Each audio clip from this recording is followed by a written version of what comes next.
This video is made possible by Morning Brew. Start your day by catching up on the top news in business, finance, and tech in 5 minutes by subscribing with the link down in the description. Alright, so this is Canada. We all know that Canadians like to pretend they're further north than Americans are, but they're really not, and I'm going to prove it to you. This is the 49th parallel, the longest border between two countries anywhere in the world, and the one that's most often thought of as being the dividing line between Canada and America. It's true that most Americans do in fact live south of this line, but so do most Canadians. In fact, roughly 70% of all Canadians live south of the 49th, in this land shaded red. But we can go even lower. A full 50% of all Canadians live south of this line in this relatively tiny area shaded red. This means that most Canadians live further south than pretty much the entire US states of Washington, Montana, North Dakota, and obviously Alaska too. But I'm not done embarrassing Canada just yet. This is the southernmost point of Canada on Middle Island in Lake Erie. Zooming out to view more of the North American continent, would it surprise you if I told you that there are, in fact, more Americans who live north of this island than Canadians? Well, it shouldn't, because there are, and this is how.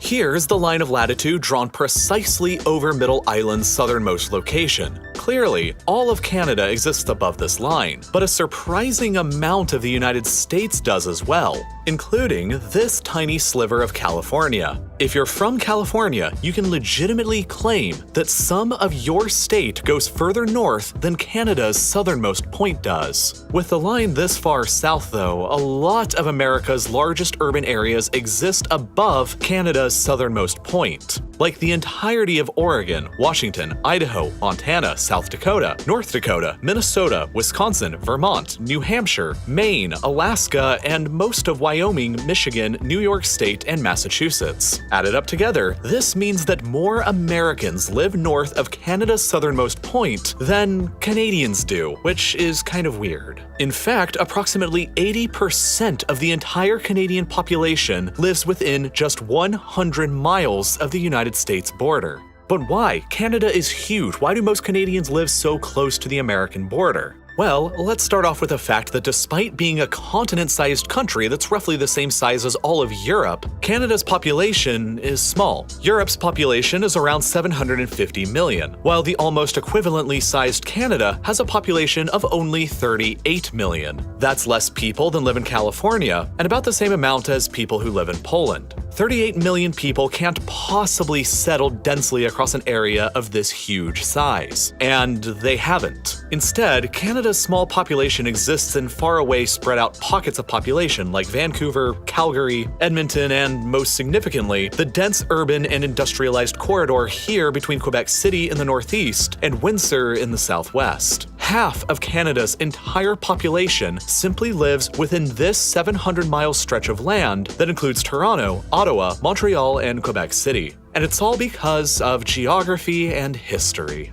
As you're probably aware, Canada can get pretty cold. Half of the country is covered by what's called the Canadian Shield, a huge area of exposed rock with only a tiny layer of topsoil where farming is effectively impossible and winter temperatures are severely cold. You just can't have people or civilization without food. So that effectively eliminates most of Canada from ever being able to have many big population centers. Instead, Canada's civilization developed down here away from the Shield, and where large-scale farming is actually possible. And it's possible primarily because of these. The Great Lakes. These are the largest collection of freshwater lakes anywhere in the world by surface area that pretty much act in a similar way as an inland sea does, like the Mediterranean or the Baltic. The lakes soak up heat and cool the air down in the summertime, and then they radiate that heat back out slowly throughout the autumn months, preventing the area that surrounds them from getting as cold as the areas that don't. When combined with a frequent influx of warm, moist air coming up from the Gulf of Mexico, this does wonders for warming up the surrounding region's climate. So because of this effect, The Quebec City-Windsor corridor has richer and deeper soil than anywhere else in Canada does, and that means that large-scale agricultural farming operations that can support a large population are possible here and almost nowhere else where it's just too cold and too rocky. The climate is so good here that it's even possible to grow fruit in orchards and even establish wineries. But the climate and agricultural potential is only half of the reason why this is where most Canadians live. The other reason is geopolitical significance and power projection.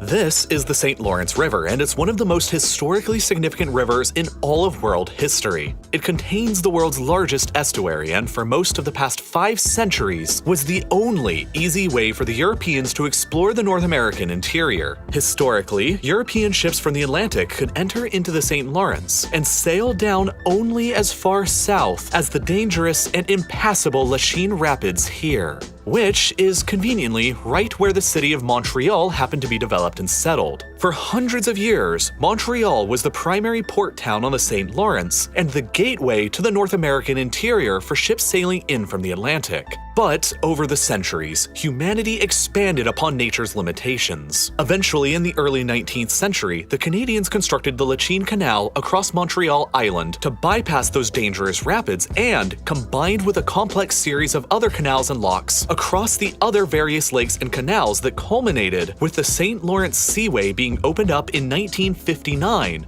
ocean-going vessels could finally and freely travel all the way between the Atlantic and each of the Great Lakes, which established cities like Toronto, Buffalo, Detroit, Chicago, and Duluth as other important trading ports with access to the world's oceans. This is partly why cities like Chicago in particular became the epicenter of the American railway system. It's relatively centrally located within the country, and with access to the Great Lakes and the St. Lawrence, goods can be imported and exported from here across the world's oceans. Because of all this, a massive amount of lucrative trade has flown along the St. Lawrence for decades, and all of it has to pass through the ports of Toronto, Montreal, and Quebec City, increasing all of these cities' prominence and leading to them becoming the top destinations for immigrants coming to Canada from abroad. Just look at the historical population data of Toronto and Montreal. In a single century between 1881 and 1986, Toronto's population absolutely exploded from a town of 86,000 people to a metropolis of 2.2 million, while Montreal went from about 150,000 people to 1.7 million in the same time period. That is why currently about 50% of all Canadians live south of this line, and why around 80% of Canadians live within 100 miles of the United States border. The border that's been closed for over a year now and is finally opening back up again next month. In response to COVID-19, Canada shut the entire border down with the United States to non-essential travel back in March 2020, and they're finally opening it back up again on August 9th after 1 year and 5 months. Which is the longest the US-Canada border has been shut down for since the War of 1812, more than 2 centuries ago. A lot of what's happening today is based on what happened yesterday or last week. As Canada's long border closure with America has finally ended, and as someone with friends in Canada who visited the country often from the States, these events directly impacted my life over the past year. I was literally in Canada in March before the border was closed, and left back to the United States without realizing that it would be nearly a year and a half until I would be able to return again. I wanted to understand why the border closure kept getting extended throughout this past year, and so I began keeping up with the events by reading the frequent short articles that were being posted to Morning Brew every morning. This is why I really love using Morning Brew, because their free daily newsletter gets you up to speed on all the news you need to know in business, finance, and tech in just 5 minutes and in a way that's way more witty, relevant, and informative than traditional news is. For example, while I was writing this script that was inspired by their many articles on the Canada-US border situation, I also got to read about the US's surging inflation rates, the protests going on in Cuba, and Richard Branson's first flight to space. Since you watch real life lore, I know that you like getting a bit smarter and staying better informed. And regular, repeatable patterns of learning are exactly the best way to do that. So go ahead and start your mornings with Morning Brew by subscribing completely for free when you click the button that's on your screen right now or by following the link down in the description. It's one of the best ways that you can help support this channel for free, and you get to stay up to date with current events and be a better informed person at the same time. It's seriously a win-win, and as always, thank you so much for watching. Don't forget to click that button to head over to Morning Brew and subscribe completely for free.